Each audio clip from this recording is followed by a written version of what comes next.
Welcome back to Dark Souls 2. We're going to make our way to Tseldora, Brightstone Cove, Tseldora, and have a small detour back at the Shaded Ruins to collect our reward for killing Tark's missus in the previous episode, Scorpioness Najka. I said in the previous episode as well that behind us and up the ramp you'll find Gavlan.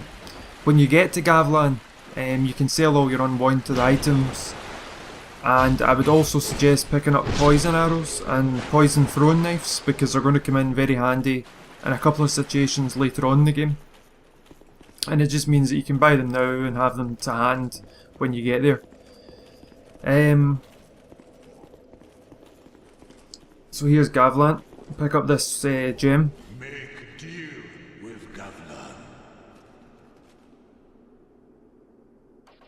Gavlan will, Gavlan deal.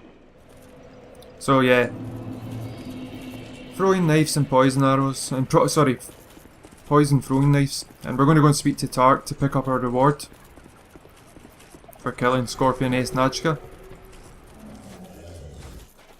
You've defeated my better half. This is my thanks. Take it. So we get Fragrant Branch of Yore, which is useful. But still, I pray that your journey will be safe. I have no gods to pray to. And that's all he has to say.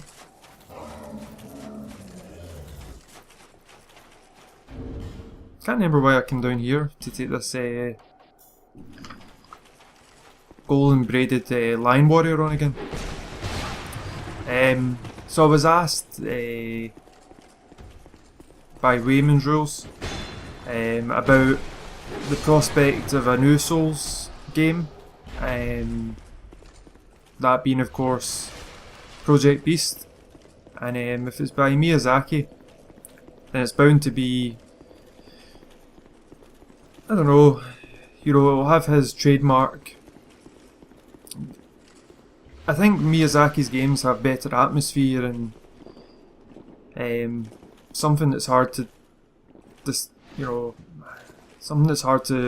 describe. Basically soul, I think, is the word I'm trying to, is the thing I'm thinking of here. And I prefer the atmosphere of Demon Souls to even Dark Souls. I prefer the mechanics in Dark Souls 1 to Demon Souls. But there's something very memorable about Demon Souls. That it's just, I originally played Dark Souls 1 and then Demon Souls, and then went straight into Dark Souls 2. And I prefer Dark Souls 2 for the combat, Demon Souls for the atmosphere, and Dark Souls 1 is a good mixture of everything. That crystal lizard is a real pain in the bum. It's sometimes easier to come at him from the other direction. And again, these Gurn workers don't hear you coming. They seem to be totally oblivious to you sneaking up behind them. This guy can be a pain in the ass to fight because of where you're fighting him. I usually actually now run up and get behind him, so I'm in the kind of, I'm not standing in a ledge fighting him.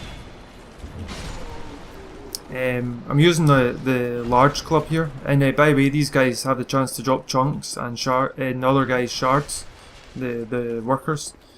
But yeah, the large club, I think I mentioned in the previous episode that the large club is better up until about 30 strength points and the giant club takes over. This fountain, I'm sure this fountain is the one from Dark Souls 1 where Solaire has his sunlight altar, and where the Drake, the Hellkite dragon or whatever it is, on the bridge, and you've got the bonfire there as well. And I think that makes sense because out in here in Brightstone Cove, Tseldora, we've actually, over to the left, we've got Boars, and you'll remember that in Dark Souls 1, if it's the equivalent area, up to the left from the sunlight altar was an armoured boar, and you've also got a guy digging away down there on the left. This is a big stretch. I mean, this is very unlikely to be the case. But boars in Italy are used by farmers to harvest truffles. And I don't know, just his behaviour, his actions, you'll see the guy I'm talking about in a minute, reminds me of, yeah, that guy. Yeah, that's probably a stretch, I'm talking absolute mince probably. Anyway, these guys are undead peasants, and the guys with the pickaxes do curse damage. They all do curse damage, but the guys with the pickaxes are the most dangerous. Their weapon does the most amount of curse damage. They all have between like 600 and 660 health points. They're like farmers or miners or something. And this seems to be some kind of, obviously it's an encampment. I mean, that's clear. And there's a bonfire in one of these tents. So you'll see the tent in a second that the bonfire is in. You can see it actually kind of from a distance. I'll talk about Project Beast maybe later on in the episode as well. I think it looks good. I'm excited for it, and yeah, I don't mind if it's PS4 exclusive. Gives me a reason to buy one. So here's a guy that just seems to be digging for no reason. Maybe he was responsible for digging all these corpses up to get their souls that's lying on top of their body. Maybe he, you know, tills the ground out of familiarity. When he was alive, maybe that was his you know, his role, his job. See that tent to the right? That tent to the right, you can summon Ben Heart of Hugo in there for the boss fight. Either summon him after you've cleared this area out and then use him to make your way to the boss fight, or clear the way to the boss fight and then come back and summon him. But make sure you summon him for the boss fight that's coming up. I don't.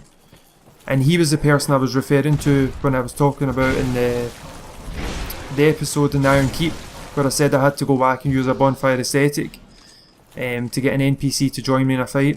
So it's that tent I just went into there that you summon him from. Yeah, Ben Hart who I was talking about. So it's the easiest boss fight in Dark Souls 2. Yeah, these pigs, boars, have the chance to drop smooth and silky stones. This chest, you get access to it by coming up to this well, and you destroy the wooden structure surrounding the well, and then you jump from the hill up there and pick up these holy water urns. Holy water urns are actually really useful in this game. They're really strong against undead. We get 5 human effigies here, which is obviously really beneficial. But the holy water urns come from Mirror, and they are really strong against undead and hollows. And they're particularly useful in, against a certain enemy that we're going to encounter in the next episode. We've already encountered him actually, but we'll see him again in the next episode. So that church-like looking building in the distance, if this is the equivalent area from Dark Souls 1 where the sunlight altar is, I'm not sure where that building over in the distance, you know, how it relates to Dark Souls 1. If you guys know, leave a comment. I'd be interested to hear what your thoughts are regarding that. And you can see we've got an environmental trap here, and you can use the trap to kill these undead peasants. I think I've managed to trigger it once successfully, but most of the time, yeah, I usually just pull these undead peasants and farmers and whatnot one by one and take care of them. And the more I fail to parry, the stronger my determination to actually do it successfully becomes. And I know that's frustrating to watch because it's annoying to watch people playing badly, and I apologise for that. But when I was playing the game, I was conscious. I was aware of the fact that I was probably playing really poorly, and it would reflect badly in the recording. But I was determined to parry this guy. Turns out that parrying's a bit different in Dark Souls 2 in terms of the timings and whatnot, and sometimes you even have to actually parry almost like as before the enemy actually begins his attack animation. I know that sounds like unbelievable, but I watched this video recently and it seemed to imply that, in certain cases, not every case.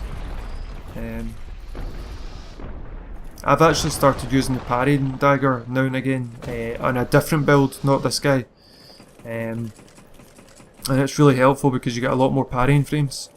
So I actually went back, I think I went back to the bonfire because I was so ashamed of how many Estus flasks I'd used trying to parry that peasant. So that's why I'm back to 9 Estus flasks. And something else I was going to say.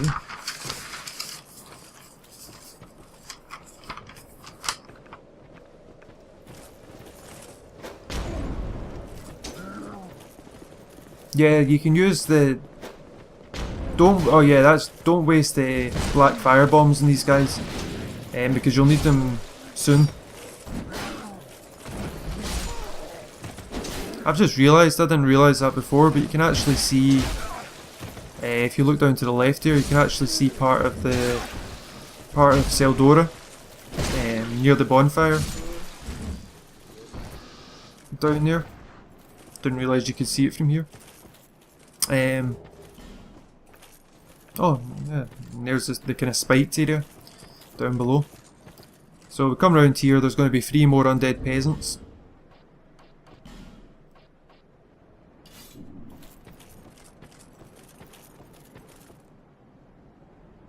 Yep, they're just waiting there for us.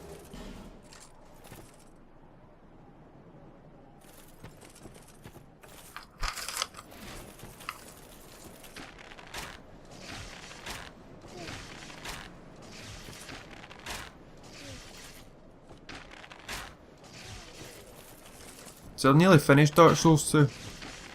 Probably only got like maybe an hour's gameplay left. And I've really enjoyed it. I think it's an excellent game. I think FromSoft have done very well in terms of improving the combat mechanics and improving a lot of ancillary, mechanics, things like durability, bonfire ascetics. I think bonfire ascetics was a genius invention for the Soul series. I just think it just adds a lot more depth and enables you to really create, to fill out your character in your first playthrough without having to go to New Game Plus and start again. In terms of farming and collecting items that you wouldn't normally be able to get unless you were in New Game Plus. And yeah, overall, like I said before, Demon Souls for atmosphere, Dark Souls 1 for just kind of getting everything right. The story, I prefer the story in Dark Souls 1. Dark Souls 2, the story I think it's interesting. I've enjoyed it. Anyway, let me talk about this wee bit because this is a tricky wee area. You've got these spiders, and what happens is if you don't trigger the spiders yourself, what happens is when you go to open that treasure chest up, there's a red orb there that basically aggroes all the spiders in the vicinity of where you are. And yeah, it becomes very challenging. So you want to basically bait them into coming up this tunnel, and then use like something like black fire bombs on them, or a weapon that can strike the ground. Even though I know what's in there, I still struck the treasure chest for some reason. And like I say, you don't actually need to kind of back off from this one, because it actually just aggroes the spiders. It creates a sound, I believe, that's supposed to do that. And you can see that the spiders have had a bit of a feast down here, with all the human remains that are lying around. But yeah, this boss fight we're coming up to, again, remind you to go back and get, at this point, go back and get Ben Heart of Hugo. Because you need him for just like Lucatiel and whatnot and all the other summons. You need him for a proportion of the fights that he's available in. And you need to win like 2 out of 3 or whatever it is, or I can't remember the exact proportion, but yeah. So I did come back here and use an ascetic on the correct bonfire, and I can't even remember which one it is now. I think it's the one up at the encampment. Picked up an Estus slag shard there, so make sure you do that because that's important, obviously. And in terms of preparation for this fight, sorry, let me just talk about this because I'm just going to go straight into the fight. Gold pine resin works better than charcoal pine resin. Have a weapon that can strike the ground and go instantly for the 2 white priests. Just forget about the magus, the prowling magus in the middle, and just go for the 2 priests. And I actually thought I'd killed that priest on our right, but at the left when we walked into the room. But obviously it still had like a sliver of health left, and I actually kind of make a mess of this fight. I was hoping I wouldn't die, because that would have been extremely embarrassing considering this is the easiest fight in the game.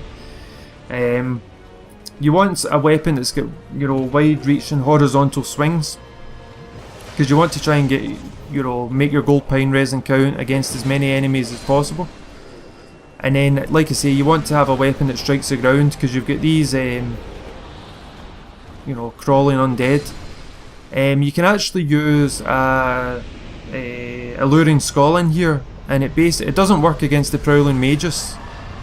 You get a titanite slab for succeeding in this fight. It doesn't work against the magus. Don't know who that is, that female with the book. If you guys know or have any ideas who it is, just leave a comment. Yeah, the alluring skull doesn't work against the magus or the white priests.